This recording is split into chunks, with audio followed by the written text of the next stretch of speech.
Many indigenous and non-indigenous families living in Ompinagori grouping colony under Ompinagar block in Gumati Tripura have been affected widely with highway mulch. During the heavy rain, highway loose soil has been washed away with rainwater and entered into many houses of the local villagers, suggesting nearby highway location. House yard floor including kitchen everywhere is very thick layer of mud.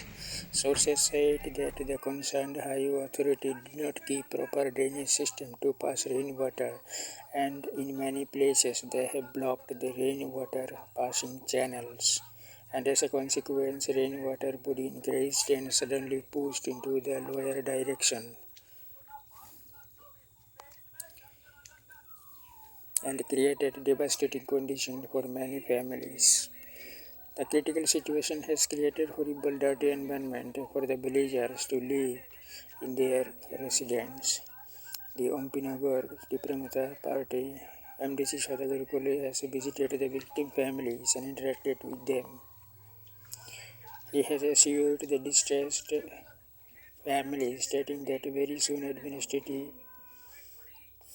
initiative will be taken to assist these victim families.